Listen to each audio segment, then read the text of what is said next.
And going live, and going live, and going live. We're live! Hey, everybody, welcome to Kingdom of Honor. This is your host, Zanman Njpw, along with my good buddy, the Honorable Jeff. And um, we're here to talk about New Japan Pro Wrestling again for the third week in a row, which is pretty awesome, Jeff. Yeah, I'm kind of digging it, especially considering that's what our show is New Japan. It is. Since Ring of Honor hasn't been around, maybe when that comes back, we'll get a little more into that again because they were actually starting to turn a corner there. And I was Yeah, really looking forward to Jay White versus Marty Skrull that got canceled. yeah. And I was kind of, I'm kind of like looking at their website like every so often just to see like have they announced any new shows, and there's still radio silence from Ring of Honor. So Yeah, they were. I mean, they were starting to turn the corner, and actually, I mean, it was a rough year. 2019 was for them, but in 2020, when especially after Marty took over booking, they started to really turn a corner and become looked like they were starting to put together some pretty good shows. yeah, well, I know I was just livid when they canceled those two shows the first weekend of the COVID release struck, and just because I was so much looking forward to the anniversary show. But Right, right. that But bygones are gone. So hey, um, guys, welcome, and I go ahead. welcome to Kingdom of Honor. Hopefully, you're listening to us on one of our two live YouTube streams. On our personal one, youtube.com/, Kingdom of Honor. That's a good one to go to and hit the like button, subscribe button, ring the notification bell. Also, Lords of Pain. YouTube channel, youtube.com/, LOP Calvin.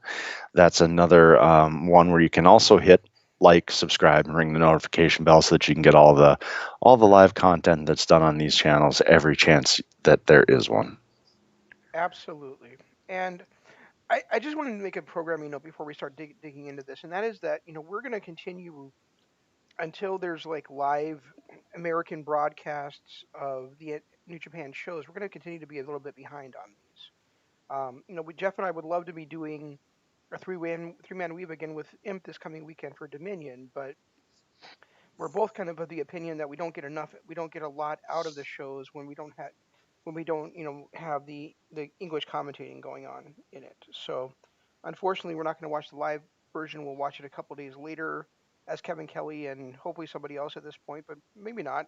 Covers over and talks about the matches and comments them and stuff. So Imp will be up by himself this weekend because he loves doing the Japanese commentary. He loves listening to those guys. Unfortunately, I just can't get into it.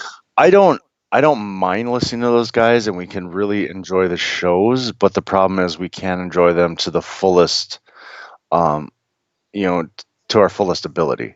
And if I'm going to watch watch something that I love this much, especially an important show like Dominion, I want to do it when I can enjoy it to my fullest ability. And if I have to wait 2 days to get the English commentary to do so, I'm going to do that. Yeah. I can avoid spoilers and shit for 2 days while I wait for Kevin Kelly to record it. Yep, absolutely. Me too. 'Cause, I'm not really that big on social media anyway, so I can easily just skip it for for that brief amount of time. Right, So exactly. so that's why we're a bit behind here. So we're going to be talking about some of the second round of the New Japan Cup and a little bit of the quarterfinals. I was able to see one match of the quarterfinals right I before watched all the went live. quarterfinals. Well, I watched all but one match of the quarterfinals. I've still got the Sanada match to go, but I watched the other two or the other three, and goddamn, all three of them were great. And for different reasons. I mean, I still think, and I'm going to jump right into it. I think Takahashi Ishii is the best match I have seen of this tournament so far. It was really good. I mean, I still really loved. I mean, it's hard for me to just say like one match is my favorite because I mean I loved so much Okada versus um, Nagata, and I loved so Yep, much Show that was versus good. both of the show matches were just outstanding.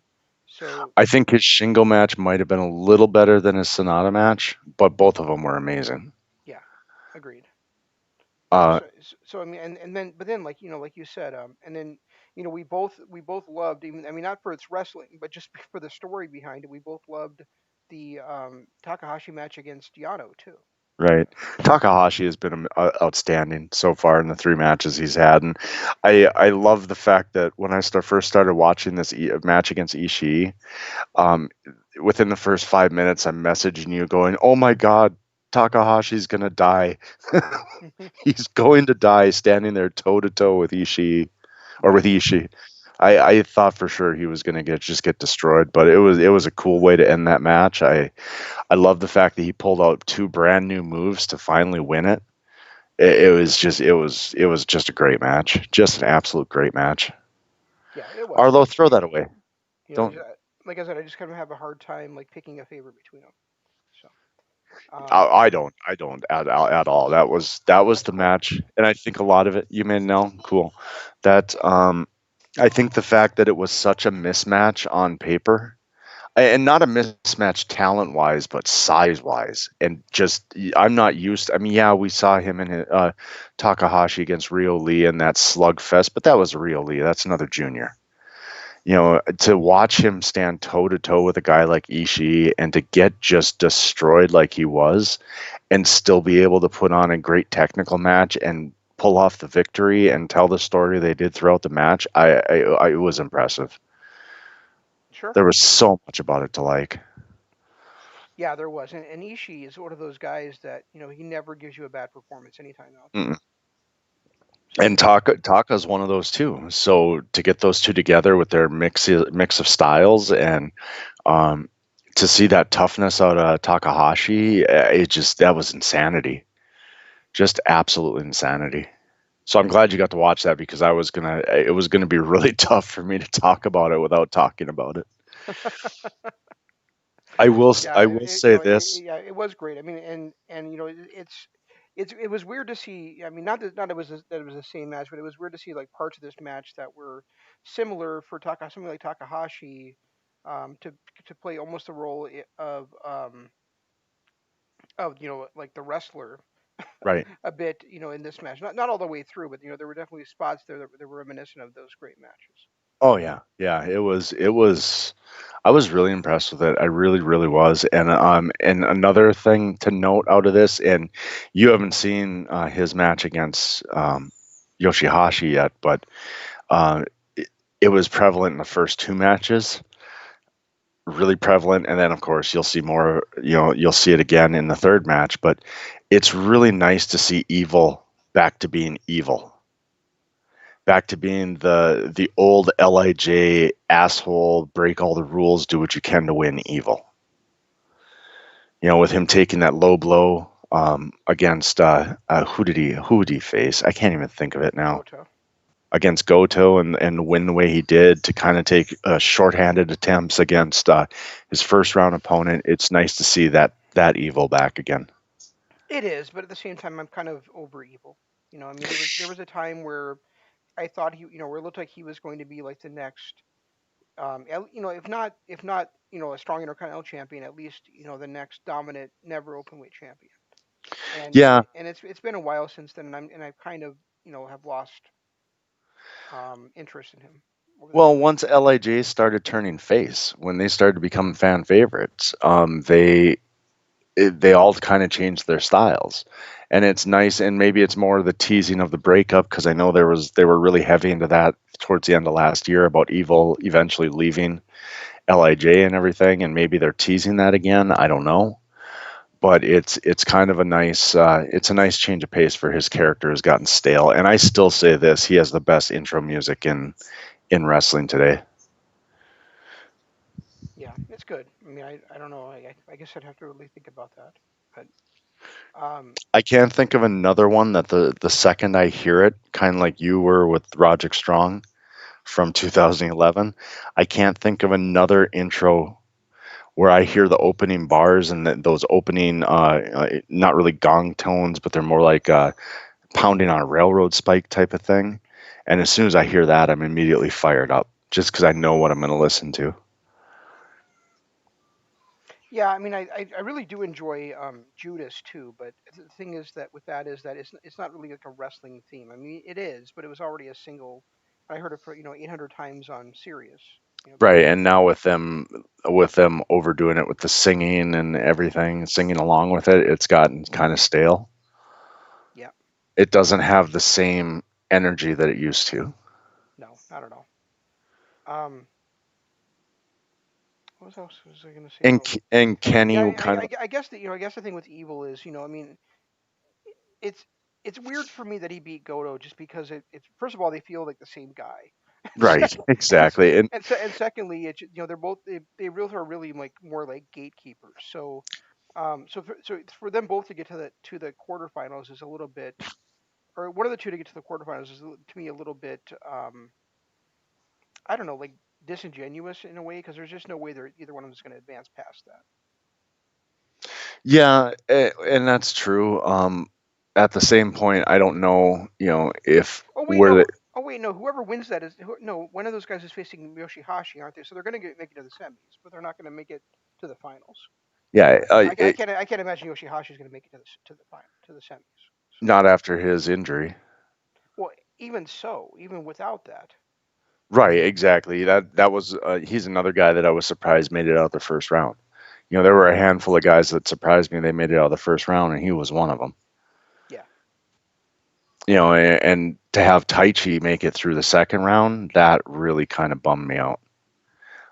Just because I know that they can't really have Coda because I mean let's face it, I still feel, um, and now even more so after watching this match, that it's Takahashi's tournament, that they're going to get him because they keep playing on the fact that he had his one-on-one against Naito that was canceled, and how he lost out on his opportunity, and he keeps pulling upset after upset after upset.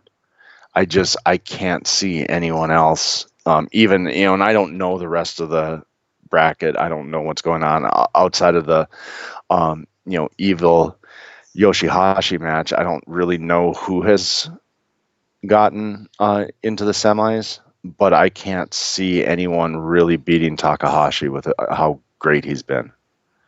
See, and I really want it to be Sanada. I would, I really want a Sanada Naito match, and that would free up Taka. And because if you think about it, if Takahashi wins, we've got three titles tied up on the biggest show of the year in one match. right, exactly, and that's what I was thinking. But that makes sense why Kota Ibushi, lost when he did, because he's going to have to defend the tag team titles, and then you've got Shingo, who will probably defend the Never, and maybe he'll pull double duty and defend the three way too. The one question I have is um why is Bushi holding two belts? He's never openweight champion, never openweight six-man champion. Right, but why is he holding two belts? Is he holding two? I guess I'm not paying Um, attention. I guess I'm not paying that close attention to him. well, they had a six-man tag after the uh, evil Yoshihashi match, and he came out holding two belts. Then Shingo came out holding two belts, obviously, because he's one half of the, or he's one third of the six man, and he's also the Never. And then uh, Naito came out holding two belts, obviously for his reasons too. Um, but the only thing I can think is that maybe Shingo or Bushi didn't want to look like the only chump with one belt, so he took Evil's belt too. Well, Sonata's only got one belt. No, Sonata doesn't have any belts. He's the only one in NYJ who doesn't have any belts. Yeah.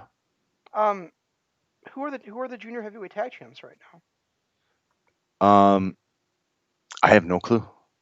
I don't either. I thought it was Roppongi 3K. But they haven't been coming out with belts. They weren't coming out with belts for their singles matches. Well, Evil hasn't been coming out with one either. Yeah, but there's a difference between tag titles and six-man tag titles. Well, tell that to Bushi and Shingo, who carried theirs everywhere they went. Yeah, I suppose. NJPW Junior Tag Team Championship. I'm trying to look on the website right now to see. So you used to have the champions listed on their website, but I don't see that right now.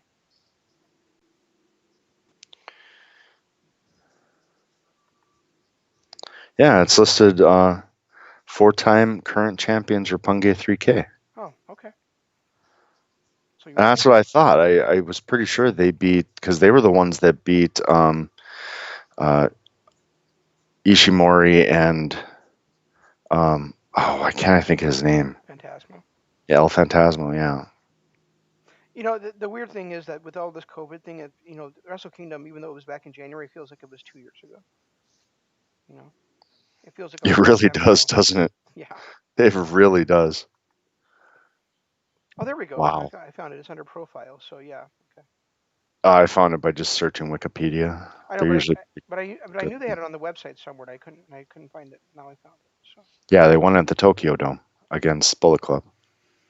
yeah. So I mean, I realized that the winner of the New Japan Cup is supposed to wrestle for the IWGP Heavyweight Championship. But I think it'd be really cool if Sanada were to say, I just want to wrestle for the Intercontinental Championship, and then he wins it, and now every member of Lij has a championship. Well, they've got to do something to get those belts separated again. Yeah. And right now, when he's defending both belts at every match, it's just not cutting it. They've got to have some challenger. That's why I was thinking Kenta, when he challenged him for it, he should have been able to challenge him only for the Intercontinental belt, not both belts. Yeah, and I really don't want Taichi to be the guy to do it. I really do not want Taichi to be Oh the Intercontinental God, I Champion. hope not. Yeah, that no. Just gross. And Taichi's put together some decent matches the last year or so, but I just can't stomach seeing him with one of the two top belts. I didn't realize that Gato and Jado held the junior tag belts for 960 combined days. They're the longest reigning champions. Yeah, and they're the longest reigning total, and they're also the longest reigning in one shot champions. Yeah, and they only held it 4 times. The Bucks had it 7 times for 706 days. Yeah, Apollo 55 had it 4 times for 673 days. whoever that is. Devitt and Taiguchi. Oh, okay. And then Rimpungi 3K has had it 4 times for 409 days.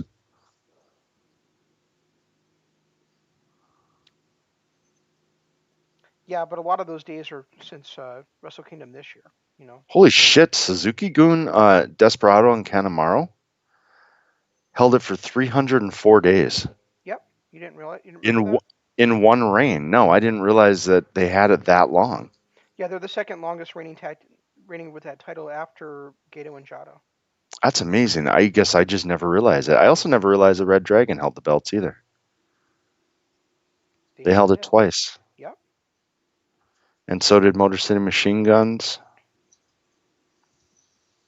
The No Remorse Corps did it too. Why are you scrolling through the history of the title? Davey Richards and Rocky Romero. I don't know, just happened to be on Good the answer. Good page. answer. Davey Richards and Rocky Romero had it for 2 times, 166 days. I just happened to be on the Wikipedia page and it was right there. So I figured, what the hell? I'll scroll through it. Yeah. I was watching these shows Sonata match. You've been like really into show and yo for a long time, and then I started kind of and I was just kind of like I didn't dislike them. I liked them. I just wasn't on the same bandwagon you were, and we kind of like simmered down on it, and then they had such great tag matches that I started really warming up to them, but watching show against Shingo and then watching him against Sonata, I look at that guy and I'm like, God damn, I wish he was taller. Yeah, Because I really feel like he is going to be if he's already to that level where I'm excited to see him against anybody where he's going to be one of my favorite performers on the planet. right. But I just don't know if he was like I feel like he's like 3 or 4 inches too short for it to be given serious consideration as a top champion in IW in New Japan, which really is sad. But I mean, I really feel that way. Like, you know, he's so much shorter than even Naito is, um, and it just feels like he's going to end up kind of in a weird spot where he might be. He might get some intercontinental title shots. He might be never open weight champion and but he's too big really to. I mean, it feels like he also like have a Kushida like career and be like a long time top. level wrestler in the juniors, and goddamn, I hope that we get Takahashi versus Sho for the junior heavyweight title at one of these upcoming Wrestle Kingdoms. But um, it just feels like he's going to get stuck in limbo where he's too good to be a junior, and he's not.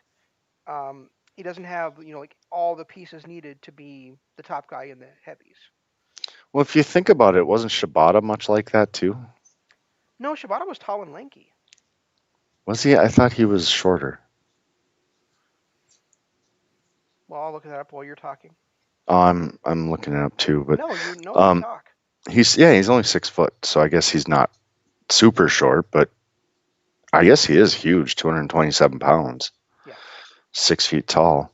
Um, but I felt that Shibata was the first guy that I actually had that like really odd connection to. Like there was nothing overly flashy about him. There was nothing. He was just a tough son of a bitch who knew how to wrestle, and his charisma was natural. It wasn't forced. I'm sorry. Or Shibata you're talking about? Shibata. Okay. And I get And that and same. and Show is 4 inches shorter than Shibata. So like I said, 3 or 4. If he had 3 or 4 more inches. Well, I get the. I mean, I feel the same way about Show that I did about Shibata, Hmm. where he's not overly flashy. He's not. I mean, even in Roppongi 3K, he's more the muscle guy. His move set isn't over the top flashy. It's just a lot of power moves. Kind of like Shibata. He's a hell of a wrestler, and he just has that natural charisma where it's not that over the top like Jericho or a Toro Yano type charisma, but it's a charisma that just when you look at him like a lead singer of a band, they just command your respect just by standing there. And that's kind of the same feeling I get with Show that I have with Shibata. I can understand that. I do think Show has a little bit of flashiness to him, but yeah, like you said, he's not like Yo is. I mean, Yeah. when I look at Yo, it used to be like I would watch those guys and I'd be like, I actually like Yo a little bit better than Show. But and maybe it's just because Show's gotten the spotlight that I don't feel that way at this exact moment. But I feel like Yo could have a great career as like um, I don't know, like a dirty heel um,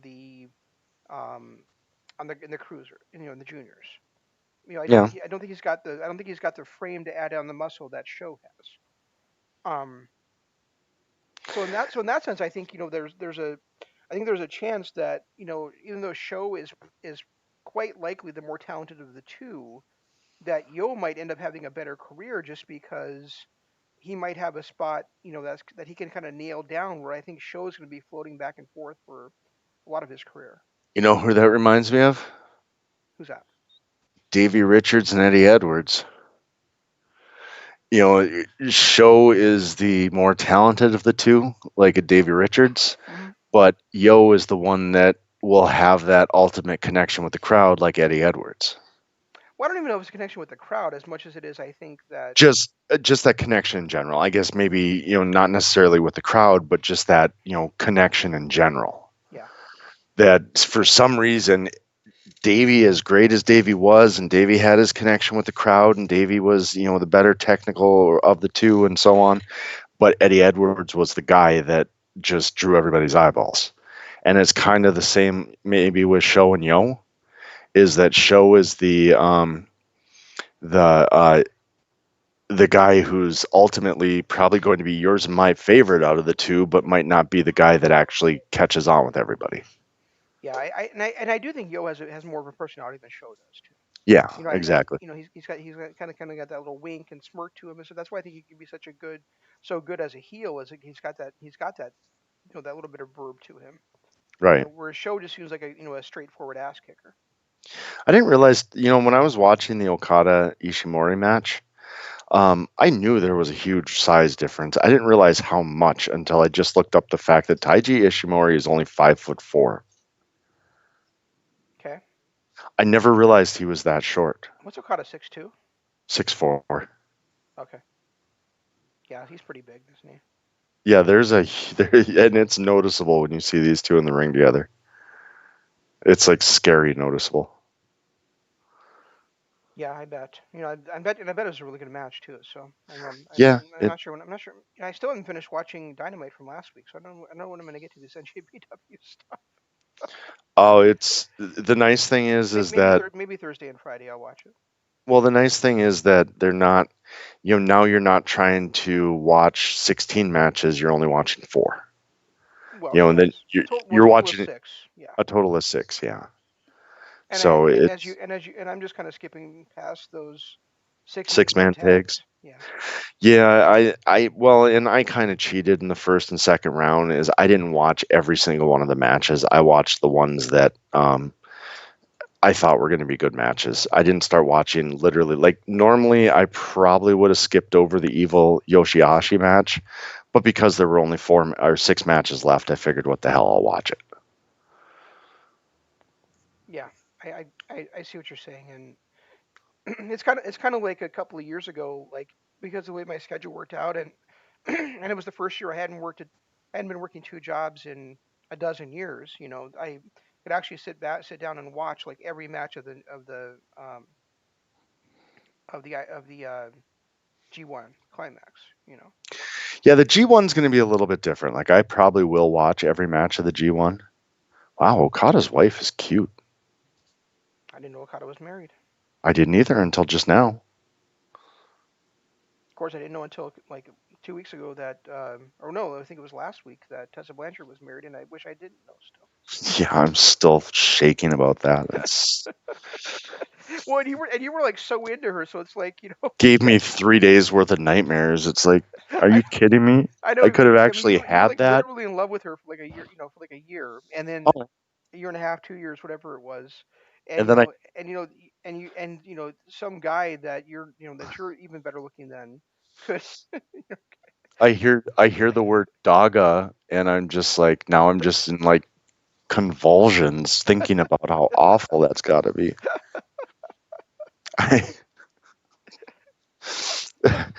Anyway, um, I'm like I said, I'm glad NJPW is back. I'm glad they've given us this tournament. I'm glad that they announced that they're still going to be doing the G1, and they're basically going straight from this to the G1. Oh, And the are G, they at Red Dominion? yeah, the G1's in October. It got pushed back to I want to say October. Yeah, So it did because of the Olympics. Yep. World Tag League got bumped for this year, but that's fine. That was never one of my favorite. Completely bumped. From the sounds of it, it doesn't Oh, sound like it's interesting. on the schedule.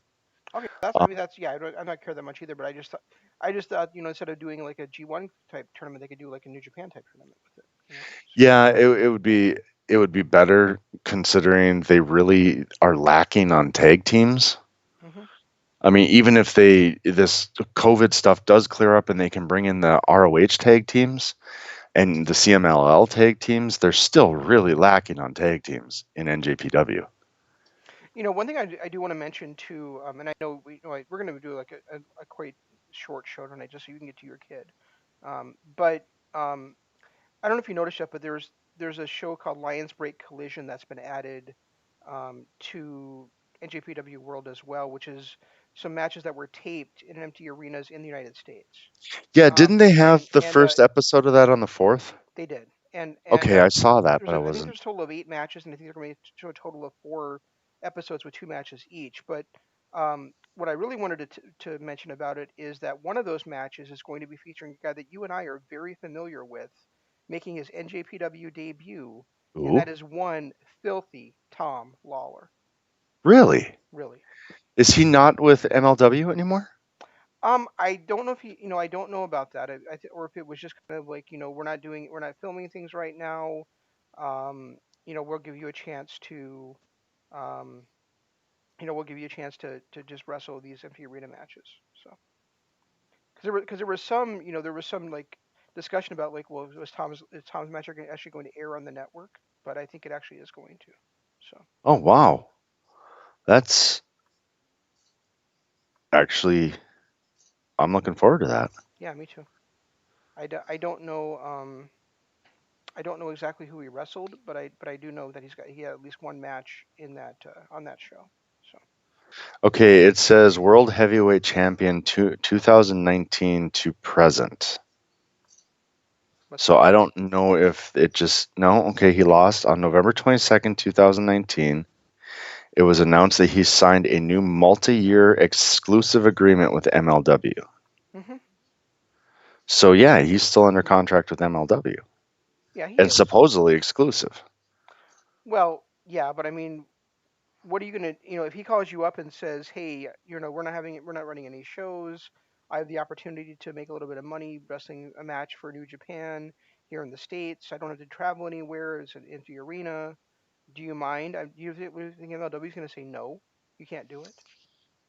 Yeah, because they have exclusive rights, and if he gets injured in an NJPW ring and loses his career, they lose their assets. So there had to have been June 2020, former MLW World Heavyweight Champion is set to debut for New Japan Pro Wrestling.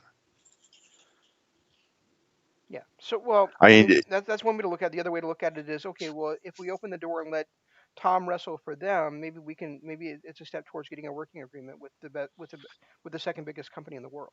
and that's what they said. That's what they say here. Tom Lawler will be representing Major League Wrestling in NJPW in the months ahead. There you go. So it's going to be a working agreement with MLW. Yeah, isn't that pretty cool? So, Yeah, that actually is because maybe we'll get Alexander Hammerstone. Get to watch some of him again. The guy that we couldn't remember last night. Or was it last week? We were talking about I, MLW and bringing I, Richard Holiday over. yeah, I think it was last week on Dynamite After Dark we were talking about it. But yeah, Mr. Alexander Hammerstone, who I still think is one of the best, who's got all five tools. he does. I just, I wish he was a little bit younger than he is. You know, Yeah, true, true. you know, Um, but yeah, I mean, he has all the tools to be a breakout star. So, anything else for so, this week's episode? well, not for this, but I did say that we'd do at least one Mount Rushmore. So I wouldn't mind running through maybe a quick one of those. Okay, what do you want to do? I um, I've been trying to think about it, but I was thinking one thing we did games. We did basically wrestlers of the decades. Did we ever do announcing teams, or did we do managers yet? I don't think we done. No, we have not done either one of them yet. No, Huh, you want to do managers all time and then managers of each decade, or I don't think I could do managers by decade, but I can definitely do all time.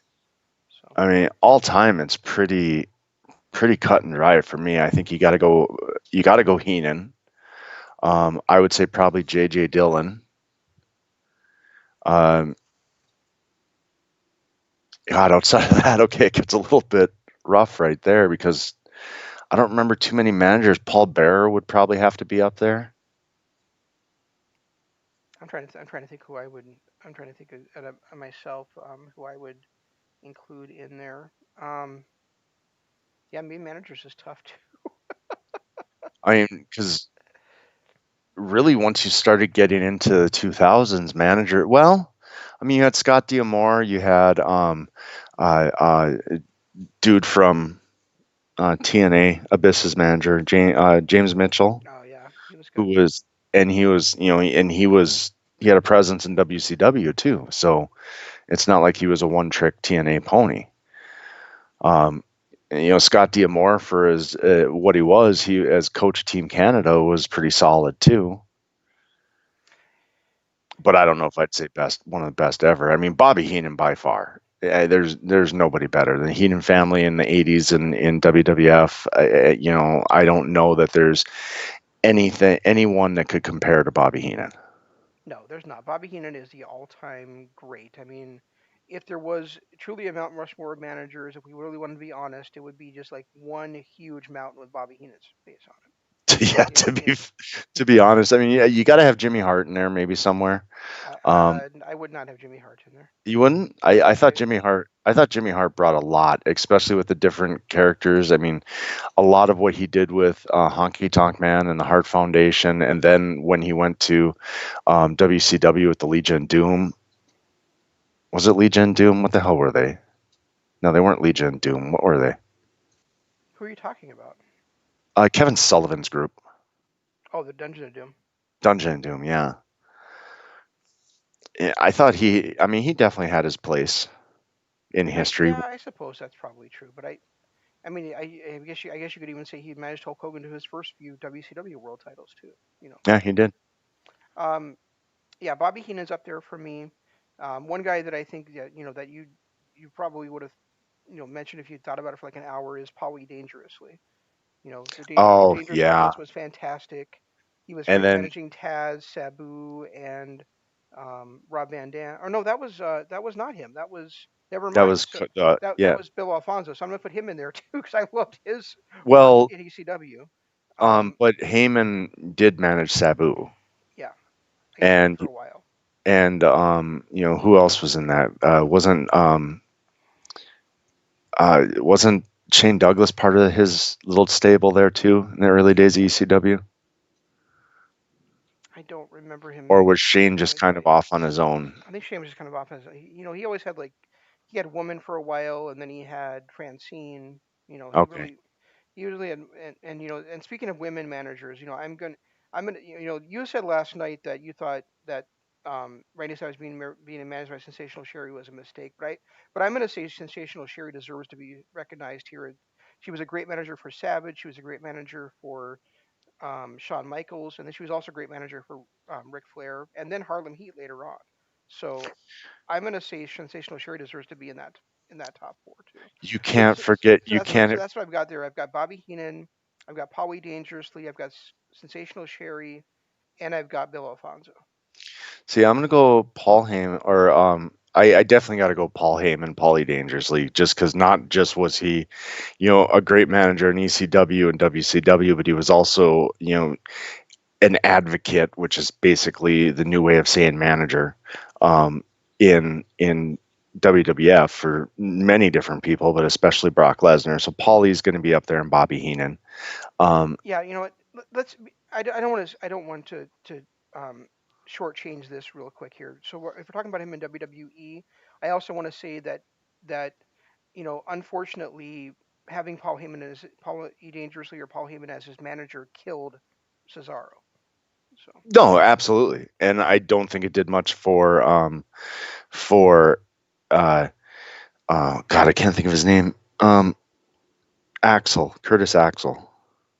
oh yeah, Wow, that's true. I'm having Yeah, real memory issues today.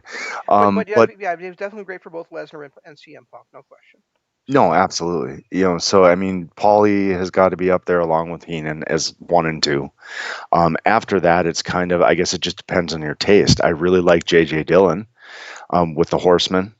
I thought he was a great manager for his time there. I think he's just a boring bag of socks personally, but you know. Yeah, he became that when he became whatever he was with WCW later on. But I enjoyed him in his early days with the Horsemen. Um, I also really enjoyed Jimmy Hart. We talked about him. I think on the women's side, it's tough to beat Sherry. Very, very tough to beat Sherry. But I got to give a nod to Terry Runnels too.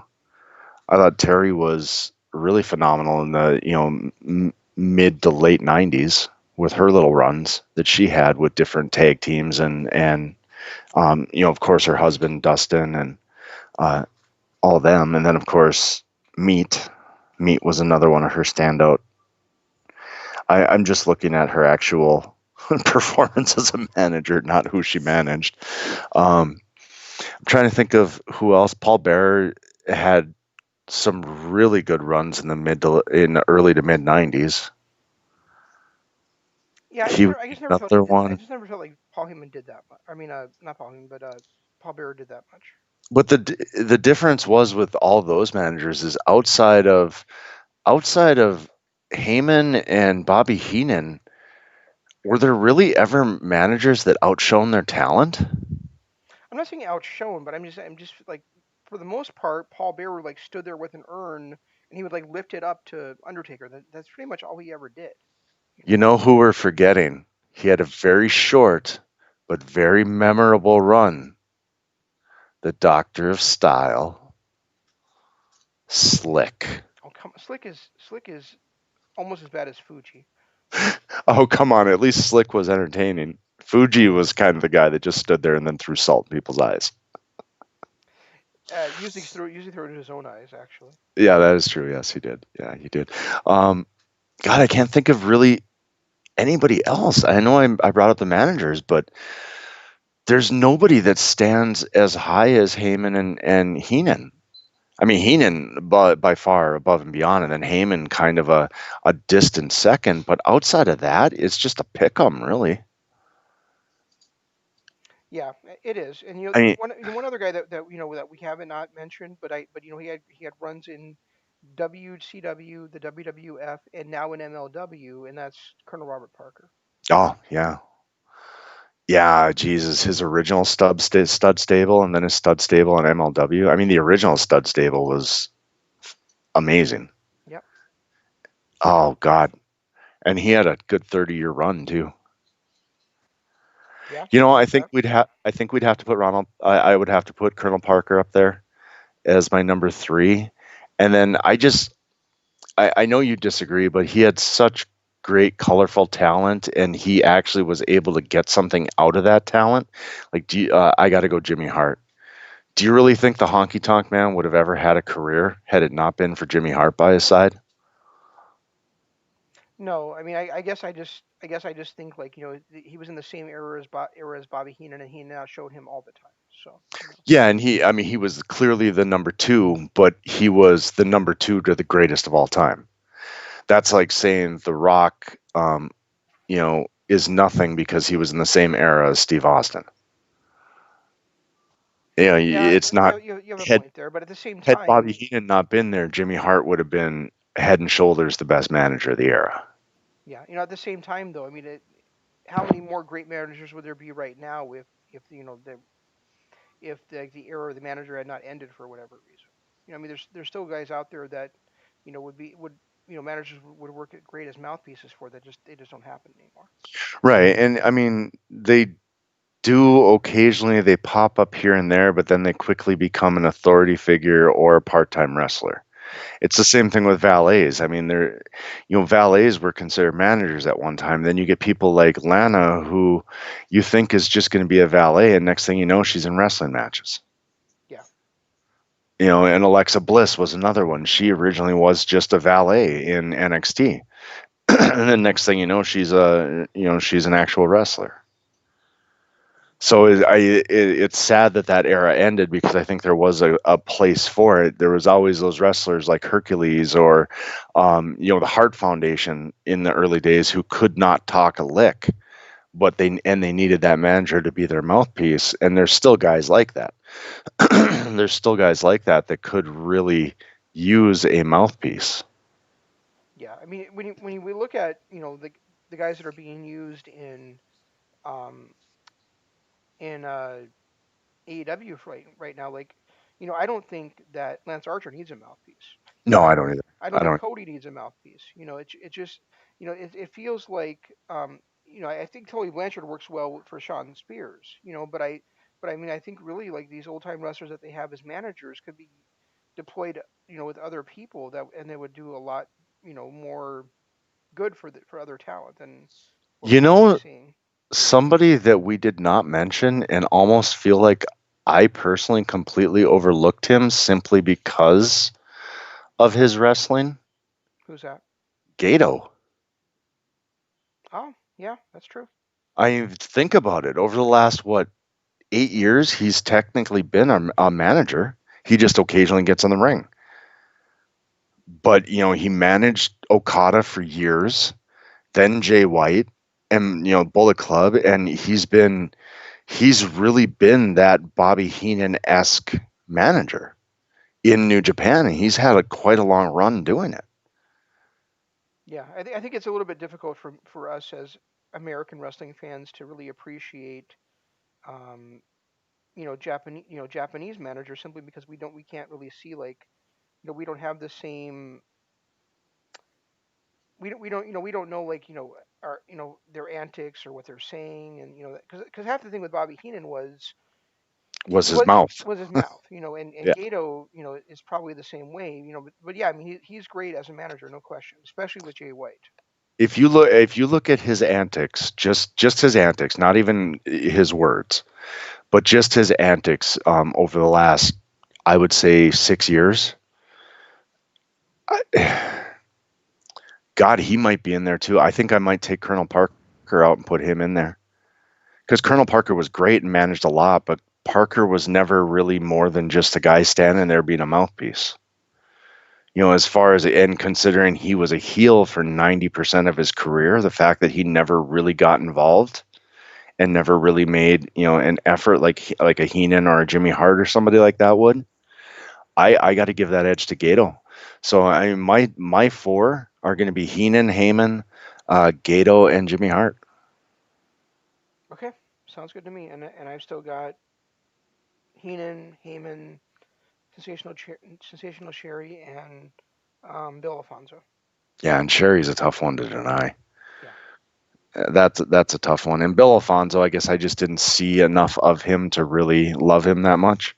I Well, know he was always that annoying guy with the whistle. yeah. That's what I know about him.